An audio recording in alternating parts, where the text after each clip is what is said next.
Hello guys and welcome to the YouTube channel of Wings Ek Udan. So let's make it together. Welcome to wings एक उड़ान everyone.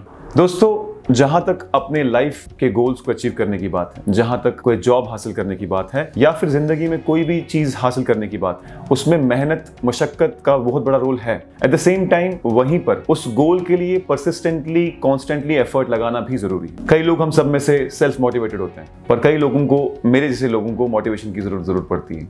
और इस motivation हासिल करने के लिए सबसे बेस्ट तरीका यह है कि जो हमारे गोल्स हैं, हम देखें कि हमारे अलावा किन लोगों ने अचीव किए हैं। फॉर एग्जांपल, जो हम जिस एग्जाम के लिए, जिस नौकरी के लिए एफर्ट लगा रहे हैं या फिर किसी भी चीज के लिए एफर्ट लगा रहे हैं, हम देखें वो ऑलरेडी किसने अचीव किया हुआ है। इसी के चलते हमने अपने चैनल पर टॉपर स्टॉक सीरीज शुरू की थी और हमने कई IAS ऑफिसर्स, KS ऑफिसर्स के इंटरव्यू लिए थे। और आज हमारे स्टूडियो में ऐसी ही शख्सियत एक मौजूद है जिन्होंने 2018 एग्जाम में KPS हासिल किया है और जो KPS हासिल करने के अलावा भी बड़ी बड़ी यूनिवर्सिटीज और बड़े बड़े कॉलेजेस से पढ़े हैं और उनके एक्सपीरियंस से हम आज बहुत कुछ सीखेंगे। दोस्तों, मेरे साथ वेलकम करिए हमारे स्टूडियो में आज मिस्टर उमर उरफान का। Thank you so much for coming Urfan. Thank you Shoaib for inviting me here. और मैं बड़ा खुश हो जाऊंगा कि अगर मेरी वजह से कोई बंदा मोटिवेट फील करेगा और मेरी वजह से वो हार्ड वर्क कर पाएगा और फोकस्ड रहेगा। आई am thankful. In fact, we are thankful to you, Irfan, for sparing some time. We had the opportunity of studying together few years back. हम कुछ देर से एक दूसरे को जानते हैं. So I know Irfan very well, and he has been always a hard worker. He has always wanted to believe on hard work, then finding the shortcuts to achieve anything. तो इरफान, आपसे मैं ये पूछना चाहूँगा कि जहाँ तक बात की जाए आपके एजुकेशन बैकग्राउंड की और आप कहाँ से बिलोंग करते हैं, ये सब चीज़ें मुझे लगता है हमारे व्यूअर्स ज़रूर जानना चाहेंगे कि which place do you belong, where do you come from, graduation background क्या है, कि इसके बारे में थोड़ा कुछ बताइए हमारे व्यूअर्स को। शोएब, मेरे बारे में ये बड़ा काफ़ी डाइवर्स है। मैं actually I belong to a very small village in तहसील Beerwah of district Budgam. I am a village boy. मुझे लग रहा है कि जो हमारे स्टूडेंट फैटर्निटी हैं, जो विलेजेस से हैं, उनको थोड़ा सा मोटिवेशन मिलेगा कि मैं विलेज से आया हूँ, वो भी विलेज से ही होंगे काफ़ी। And at the same time मेरी पढ़ाई सिटी में हुई है, तो सिटी में जो लोग पढ़ाई कर रहे हैं, मुझे लग रहा है उनके लिए भी मैं कुछ हद तक कोई एक्सपीरियंस शेयर कर सकता हूँ। मेरी बेसिक एजुकेशन वहाँ पहले बीरवा से हुई, फिर श्रीनगर से राजबाग निवारा पब्लिक स्कूल से। उसके बाद मेरी ग्रेजुएशन अमर सिंह कॉलेज श्रीनगर से। एंड फिर after my graduation I went to Delhi.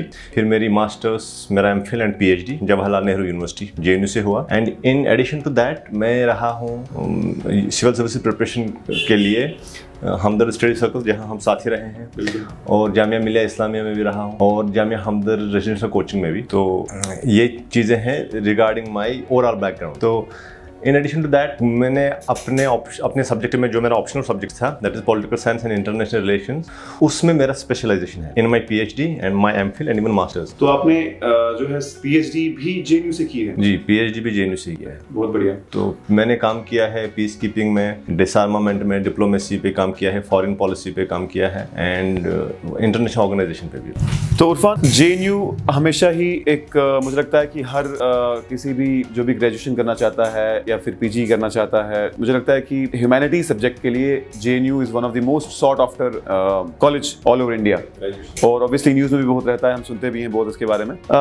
JNU में अगर जो आपने PG किया अपना और जो भी आप PhD भी परस्यू कर रहे हैं, तो कितना बड़ा रोल रहा उस यूनिवर्सिटी का आपकी पर्सनैलिटी डेवलपमेंट में, और साथ ही साथ आपके सब्जेक्ट और उस सब्जेक्ट का PSIR का क्या रोल रहा आपकी सिलेक्शन में? शोएब, बड़ा इंटरेस्टिंग क्वेश्चन है और this question is very close to my heart. JNU ने मुझे ओवरऑल मेरी पर्सनैलिटी बहुत पॉजिटिवली डेवलप की। JNU ने मुझे as a student, what are my rights as a student, what a university is supposed to provide me, facilities, how much a campus should be student friendly, वो मुझे वहाँ से सीखने को मिला। And at the same time JNU में जो faculty है, हर एक फैकल्टी, हर एक टीचर जो हमारे थे, जब भी फ़ोन करते थे, जब भी चाहता था कुछ गाइडेंस चाहिए, तो दे वर अवेलेबल। और बहुत ही सब्सिडाइज्ड फीस स्ट्रक्चर था, हॉस्टल फैसिलिटी अवेलेबल थी, प्लेग्राउंड अवेलेबल था, लाइब्रेरी 24/7, ढाबाज अवेलेबल थे और पॉलिटिकली बड़ा वाइब्रेंट कैंपस है। तो उसकी वजह से ओवरऑल मेरी पर्सनैलिटी डेवलप हुई JNU में। And in addition to that, अगर आप देखेंगे मेरे इंटरव्यू में I got 184, this is one of the highest marks. बाकियों को भी आए हैं, काफ़ी सारे बच्चों को, लेकिन मेरे भी इंटरव्यू में ठीक नंबर आए हैं। तो मुझे लगता है कि वो JNU की वजह से मेरा जो इंटरव्यू चला 50 मिनट्स चला, 30 minutes with respect to my this research and JNU focus रहा। और एंड जो आपका दूसरा क्वेश्चन है regarding political science and international relations, आपका पॉलिटिकल साइंस का क्या इम्पैक्ट रहा आपकी सिलेक्शन में? हाँ, regarding my political science and international subject, my optional subject, political science is also very close to my heart. Political science ने मुझे क्या कुछ नहीं सिखाया। अगर मेरे एसए के मार्क्स 15-20 नंबर बाकियों से ज़्यादा आए हैं, जीएस जनरल स्टडीज़ में, एथिक्स में भी अच्छे नंबर आए हैं, that all credit goes to my optional subject में ओवरऑल। इवन मेरे प्रिलिमिनरी जो जैसे कि पॉलिटी है, करंट है, इंटरनेशनल इश्यूज़ हैं, एंड इवन इंटरनेशनल ऑर्गेनाइजेशन पे भी अब क्वेश्चन पूछ रहे हैं ये, even the UPSC asks questions from ideological perspective.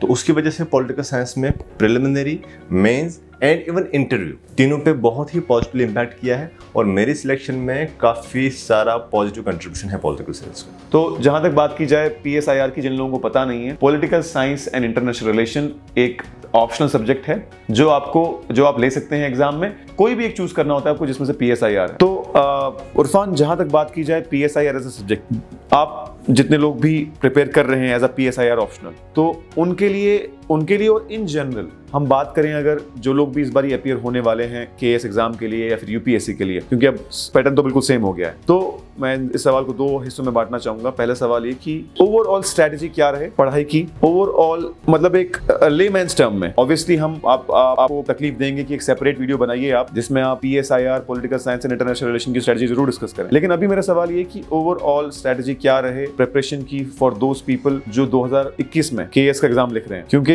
अभी मार्च में ऐसा एक्सपेक्टेशन है कि नोटिफिकेशन आएगी, फॉर्म बनना शुरू हो जाएंगे, और according to JKPSC calendar second week of July में एग्जाम भी होने के चांसेस हैं, और अक्टूबर में मोस्ट प्रोबेबली मेंस है। तो हमारे पास कुल मिला के अभी 7-8 महीने रह चुके हैं। तो इस 7-8 महीने में किस तरीके से, कैसी स्ट्रेटजी रहे, कैसे पढ़ा जाए, कितने आवर्स पढ़ा जाए, ये सब हमारे व्यूअर्स को बताइए आप please. Thank you Shoaib for giving me this opportunity कि स्ट्रेटजी के लिए we need a separate video, because I don't think I would be able to do just in a single video with respect to strategy of political science and international relations in particular.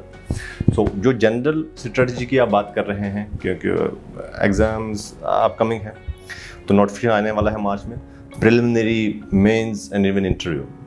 मुझे लग रहा है right now we need to focus on preliminary cum mains. अब there are 2 kinds of people who are preparing. Some people are well acquainted with the mains, जिनका 2-3 साल से strategy चल रहा है, they are preparing, तो उन्होंने ऑलरेडी मेंस का सिलेबस एक बार पढ़ा होता है, कुछ लोगों ने 2 बार भी पढ़ा होता है, but some people are totally new. मुझे लग रहा है कि जो लोग नए ही हैं, जिन्होंने प्रिलिमिनरी का प्रिपरेशन इससे पहले नहीं किया है, they should focus more on preliminary right now.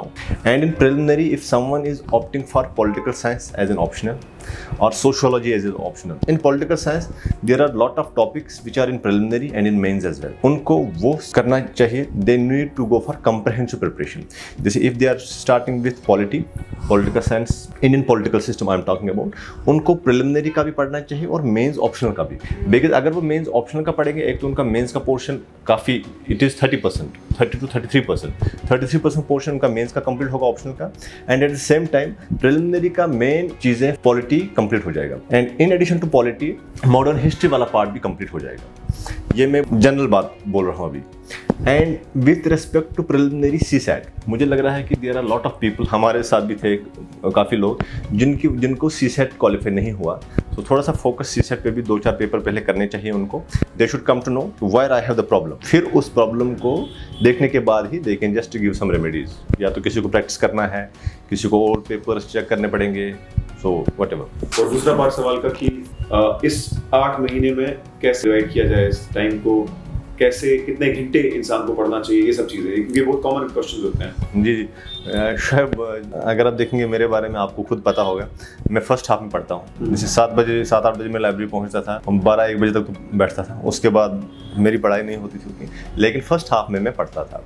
I think कुछ लोग 10-12 घंटे बैठते हैं लाइब्रेरी में, सो अगर 10-12 घंटे फ्रूटफुल नहीं हो रहा है, मुझे लग रहा है कि अगर फर्स्ट हाफ में वो शुरू करेंगे 5-6 घंटा, फिर सेकंड हाफ में 3-4 घंटा और हो जाएगा, एंड दैट्स बेटर। एंड हर एक इंडिविजुअल को अपना अपना कैपेबिलिटी है। कुछ लोग 4-5 साल से प्रिपेयर कर रहे हैं, वो सैचुरेशन लेवल भी बढ़ गया होता है। कुछ लोग नए हैं, उनको एनर्जी ज़्यादा होती है। मुझे लग रहा है कि ओवरऑल 8-10 घंटे देने ही पड़ेंगे, there is no other alternative, उससे कम नहीं। एंड रिगार्डिंग ओवरऑल प्रिपरेशन, जैसे फॉर एग्जांपल करंट अफेयर्स है, करंट अफेयर्स में उनको थोड़ा सा छोटा छोटा नोट साथ में बनाना चाहिए। If someone is reading Hindu for 1 hour, मुझे लग रहा है 20 मिनट्स ही शुड जस्ट राइट समथिंग, जो जो उसने देखा है, जो जो उसको लग रहा है कि this is important for me और this is important for my interview, for my mains और even for my preliminary, he should write for 20 minutes at least. उससे क्या होता है शायद कि ओवरऑल आंसर राइटिंग स्किल्स बढ़ जाते हैं, फिर उसको वो मेंस में भी काम आ जाएगा, प्रिलिमिनरी में भी काम आ जाएगा और रिवीजन भी होगा, और उससे अपना एलिजिबिलिटी भी पता चलता है। There are lot of people जो लिखते हैं अच्छा है, नॉलेज बेस बहुत अच्छा है, but unfortunately their writing is not legible, you are not able to see कि लिखा क्या है इन्होंने। तो वो अगर किसी को वो इशू होगा वो भी रिजॉल्व हो जाएगा। अच्छा, तो जहाँ तक मैं समझ पाया हूँ आपकी बात को कि पहली बात, जो लोग ऑलरेडी पढ़ रहे हैं 3-4 साल से, तो उनको तो खैर काफ़ी चीज़ें पता भी हैं और उनका अपना एक शेड्यूल बन भी गया है, बट नए स्टूडेंट्स को एटलीस्ट 8 to 9 आवर्स देने ही देने चाहिए। और जैसे कि इरफान ने बताया कि कई लोग, हर किसी का अपना अपना शेड्यूल है, अपनी स्ट्रेंथ है, अपनी वीकनेस है। तो जहाँ तक मैं समझ पाया इनकी बात को, इनके अकॉर्डिंगली जो फर्स्ट हाफ था इनका, और मैंने भी ऑब्जर्व किया, हम साथ में ही पढ़ते थे, तो फर्स्ट हाफ ही used to put in best efforts, 7 बजे लाइब्रेरी पहुंचना, 12-1 बजे तक पढ़ना। तो सेकंड हाफ में इंसान थोड़ा बहुत मेंटली एग्जॉस्ट भी हो जाता है और अकॉर्डिंगली थोड़ी बहुत प्रोडक्टिविटी भी कम हो जाती है। तो हम सब इंश्योर करें कि पहला जो हाफ आपकी पढ़ाई का होगा, जो आप पूरे दिन में दे रहे हैं टाइम, वो बेस्ट से बेस्ट एफर्ट लगे, क्योंकि बाद में तो वैसे ही मेंटली इंसान एग्जॉस्ट होता है। सो रही ये बात। अब अगर बात करें, हम अक्सर लोग पूछते हैं कि क्या इस एग्जाम के लिए, सिविल सर्विसेज के लिए, केएएस के लिए इन पर्टिकुलर, पहले अटेम्प्ट में क्वालिफाई करना पॉसिबल है? क्या जरूरी है कि इसमें 2-3 साल दो और उसके बाद ही सिलेक्शन हो? और अगर ऐसा है कि पहले साल में सिलेक्शन हो सकती है, तो क्या रीजन रहते हैं जो मैक्सिमम जो एस्पिरेंट्स होते हैं, जो ऐसी क्या गलती करते हैं प्रिपरेशन के दौरान, जो पहली बार में अटेम्प्ट नहीं कर पाते? So these are the questions जो हमारे व्यूअर्स कॉन्स्टेंटली हमको पूछते हैं कि पहले साल हम, मतलब पहले अटेम्प्ट में क्या हम निकाल सकते हैं। हम भी अपने सीनियर से पूछा करते थे, और मैं जानना चाहूंगा आपका क्या पर्सपेक्टिव है इस पे कि क्या फर्स्ट अटेम्प्ट में पॉसिबल है क्वालिफाई करना केएस एग्जाम को, और अगर है तो ऐसा क्या मिस्टेक्स अवॉइड करें जिसकी वजह से सेकंड या थर्ड अटेम्प्ट में जो है कन्वर्ट ना हो जाए ये गोल? हाँ श्योर, बड़ा बहुत ही अच्छा क्वेश्चन है कि is it possible to crack it in the very first attempt. अगर हम देखेंगे दीज पीपल जो अभी तैयारी कर रहे हैं, दे आर लकी है ना कि पैटर्न चेंज हुआ, केएस का पैटर्न चेंज हुआ, जस्ट कॉपी पेस्ट है यूपीएससी सिलेबस का। हमारे टाइम पे पहले सीसेट था, सीसेट लाया इन्होंने, फिर सीसेट चेंज हुआ, क्वालिफाइंग हो गया, तो उसकी वजह से बहुत सारी चीज़ें, 2 एग्जाम्स के लिए प्रिपरेशन बड़ा हरक्यूलियन था, बहुत मुश्किल हो रहा था। उसकी वजह से थोड़ा प्रिपरेशन, ये सिलेक्शन रेट भी कम हुई अगर आप देखेंगे from J and K in UPSC and even in KAS. 2017 में आईएएस से बहुत कम लोग थे। तो दिस लॉट जो अभी आ रहे हैं हमारे यंगस्टर्स हैं, they should feel that they are lucky enough कि पैटर्न चेंज हुआ, एक ही प्रिपरेशन करना है। हाँ जी, पहले अटेम्प्ट में या सेकंड अटेम्प्ट में या थर्ड फोर्थ किस अटेम्प्ट में बेस्ट पॉसिबल रिजल्ट के चांसेस हैं। What I feel, I think आपको भी ये मानेंगे कि first 2 attempts are the best attempts, खासकर first attempt, the level of energy. और आज फर्स्ट अटेम्प्ट में ज़्यादा रिसर्च नहीं करने बैठते हैं। जब पहले 2 अटेम्प्ट जाते हैं, फिर इंसान रिसर्च करने बैठता है, ये फॉरेन ऑथर की ये बुक पढ़नी है, उसकी ये बुक पढ़नी है, तो उसकी वजह से इंसान फिर एक सैचुरेशन लेवल भी बढ़ जाता है। और फिर हाँ, one thing I would like to add, this examination is very uncertain. There are 60 post, 60 लोगों को ही लेंगे। Lot of people are preparing for this examination, but they will select just 60 people. This is not a qualifying examination कि हम लेना ही लेना है, qualify करना है, पास करना है।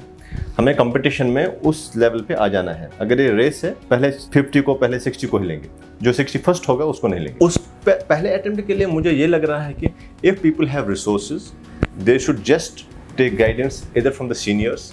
और मैं बहुत सारे बच्चों को यहीं से रिकमेंड कर रहा हूँ कि अगर आप लोगों का पहला अटेम्प्ट है, if you have resources, you just go to some good coaching centres, हाँ, जो आपको गाइड करेंगे। But if you don't have resources, don't feel it is not possible for you, हाँ, जस्ट कंसल्ट पीपल। अगर मैं हूँ, आप हैं, और भी कुछ लोग हैं, क्योंकि हमें जो एक्सपीरियंस है 4-5 साल से, जो हमें लग रहा है कि हमारा टाइम वेस्ट हुआ या हमें ये चीज़ें पता नहीं थी, so we can share those things with them. तो मुझे लग रहा है कि first 2 attempts are the best attempt. But हाँ, एट द सेम टाइम जिन लोगों का 3rd अटेम्प्ट, 4th अटेम्प्ट है, 5th अटेम्प्ट है, कुछ लोगों का, वो डिमोटिवेट नहीं फील करने चाहिए कि यार ऐसा तो फिर जब फर्स्ट अटेम्प्ट वालों को ही सिलेक्ट होना तो हम क्या कर रहे हैं। That's not the case. बहुत सारे लोग 5th 6th अटेम्प्ट में भी अच्छा रैंक ले लेते हैं। सो आई थिंक सेल्फ मोटिवेशन और हार्ड वर्क, कंसिस्टेंसी, और ये भी रखना है ध्यान में कि अनसर्टन एग्जामिनेशन है और हर एक एग्जाम के लिए साथ साथ अपीयर होना है। उससे प्रैक्टिस भी होगा और एग्जामिनेशन का फील भी आएगा। कुछ लोग 2 घंटा बैठ नहीं पाते हैं, 1 घंटा बैठे, दूसरे घंटे में उनका कंसंट्रेशन लेवल उतना नहीं होता है। तो अगर वो बाकी एग्जाम्स में भी बैठेंगे, मुझे लग रहा है कि वो चीज़ें बहुत पॉजिटिवली इम्पैक्ट करेगा। सो टू सम अप, जहां तक मैं इरफान की बात समझ पाया हूं कि first 2 attempts are the best attempt, provided you get proper mentorship. आपके पास अगर रिसोर्सेज नहीं है, आप कोचिंग नहीं प्रोवाइड कर पाते, आप उन लोगों से जरूर कांटेक्ट करिए जो ऑलरेडी सिलेक्टेड हैं, जो रिसेंटली सिलेक्टेड हैं। और हमारे यहाँ पर भी हम कहते हैं हर किसी को कि हम, जैसे कि हमारा खुद का एक्सपीरियंस भी है और हम इरफान एंड डॉक्टर असरार अहमद किचलू, दीक्षा रैना, इन सब से मिलकर भी एक्सपीरियंस गेन करते हैं और हम इनको परेशान भी करते रहते हैं बार बार। और हम कोशिश भी करेंगे कि एग्जाम से पहले कुछ गाइडेंस, कुछ मोटिवेशन एंड कुछ स्ट्रेटजी सेशन जरूर हों सबके लिए, जो ओपन टू ऑल होंगे, फ्री ऑफ कॉस्ट होंगे, उनको जरूर अटेंड करिए। और ऑनलाइन भी कितना सारा टॉपर्स का इंटरव्यू है, कितने सारे जो है सिलेक्टेड कैंडिडेट्स की स्ट्रैटेजीज हैं, उनको भी जरूर देखिए। तो जरूरी है कि आप जो लोग सिलेक्टेड हैं उनसे जरूर लर्न करें, जैसे कि इरफान की बातों से मैं समझ पाया। तो दोस्तों, इरफान से हम जरूर रिक्वेस्ट कर चुके हैं ऑलरेडी कि स्ट्रैटेजी सेशन ही अलग से वीडियो बनाएं। Political science and international relation subject को कैसे प्रिपेयर किया जाए और उस सब्जेक्ट को कैसे जीएस में इस्तेमाल करके अच्छे मार्क्स लाए जाएं, इसके लिए एक सेपरेट वीडियो जरूर आपको हम तकलीफ देंगे इरफान। सो गाइज, आपकी तरफ से भी, on behalf of you all जो हम देख रहे हैं इस वीडियो को, और पूरे विंग्स एक उड़ान टीम की तरफ से, I would like to thank you so much Irfan for coming down, for taking out time. और बहुत बहुत शुक्रिया आपका, और हम आपको तकलीफ देते रहेंगे, आपको जो है बुलाते रहेंगे, ताकि हमारे व्यूअर्स भी आपसे, आपकी स्ट्रैटेजी से, आपके एक्सपीरियंस से फ़ायदा उठा सकें। थैंक यू शोएब, मैं बड़ा खुश हूँ कि कहीं पे प्लेटफॉर्म मिल रहा है। हमने भी एक आईसीपी में कुछ सेशंस किए श्रीनगर में, और साथ में एक यूट्यूब चैनल भी शुरू किया है अभी। बट क्या होता है कि उतने लोगों तक पहुंच नहीं पाती है बात, दैट इज़ एन इशू। जैसे बहुत सारे लोग, some people from JNU ask me some question, some people from Jamia Hamdard, some people from Srinagar, लेकिन ये लॉट छोटा सा है। मुझे लग रहा है कि आपका रीच इस प्लेटफॉर्म के थ्रू थोड़ा ज़्यादा है, तो जितने बच्चों तक ये पहुँचेगा और जितने बच्चों को हम ये थोड़ा सा गाइडेंस दे पाएंगे, आई थिंक वो हमें अंदर से बहुत सेटिस्फेक्शन फील होता है। So I am thankful to you providing me this platform, कि मेरी बात वहाँ तक पहुँचे और उनकी भी हमारे तक पहुँचे। सो इंशाल्लाह I will try my best to be here, ताकि कुछ बच्चों को अगर फ़ायदा पहुँचेगा, I will be thankful to God and thankful to anybody who provides me that platform. Thank you so much Irfan for coming, and we are very lucky to have you here. Thank you.